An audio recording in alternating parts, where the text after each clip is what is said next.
তোমরা ভাবছো এটা কোথায়? এটা হচ্ছে কাথি চৌরঙ্গি মোড়ের একটু সামনে গার্ল স্কুলের পাশে। এটা হচ্ছে চৈতন্য মহাপ্রভুর মন্দির। এই মন্দিরটা হচ্ছে কাথি গার্ল স্কুলের পাশে।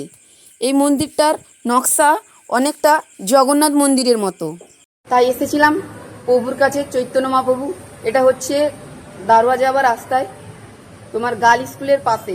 মন্দিরটা নতুন উদ্বোধন হয়েছে, তাই তোমাদেরকে দেখানোর জন্য এলাম। ব্রাহ্মণ মশাইয়ের কাছে জিজ্ঞাসা করেছিলাম যে কবে মন্দিরটা উদ্বোধন হয়েছে, সব ডিটেলস আমি তোমাদের ভিডিওর মাধ্যমে দিয়ে দিব। দেখো, পাথরের মূর্তি আছে, দিয়ে সামনে কাঁচ দিয়ে ঘেরানো আছে, কত সুন্দর লাগছে দেখো পাথরের মূর্তিগুলো। ব্রাহ্মণ মশাইয়ের কাছ থেকে এই মন্দিরের সম্বন্ধে কিছু জানবো।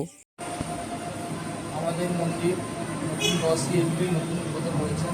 এবার আমাদের এখানে হরিসভা মন্দির ছিলেন, কৃষ্ণ মন্দির ছিলেন, 125 বছর হয়েছেন। এবার এই মন্দির আমাদের হয়েছে। এবার এখানে আমাদের ভোগ টোগ পাওয়া যায় এবং পয়সা দিয়ে ভোগ কিনতে হয়। এবার যে ভক্তরা আসেন, যদি কেউ নিতে চান তাহলে আগের দিন এসে নাম লিখিয়ে দিতে হবে। এবার এখানে সন্ধ্যার সময় আমাদের সন্ধ্যা আরতি হয়, সন্ধ্যা 7টার সময়, এবং প্রসাদ বিতরণও হয় সন্ধ্যার সময়। ভক্তরা ঘুমায় সন্ধ্যার সময় মোটামুটি। আর এই হচ্ছে আমাদের, এটা হচ্ছে হরিসভা বলে আমাদের জায়গাটার নাম। মন্দিরটা হচ্ছে হরিসভা বলে জায়গাটার নাম। এটা হয়েছে কাঁথি হিন্দু গার্ল স্কুলের পাশে হাতাবাড়ি বলে গ্রামের নাম হচ্ছে হাতাবাড়ি। এবার সেখানে হরিসভা হিন্দু গার্ল স্কুল, হরিসভা এক পাশাপাশি।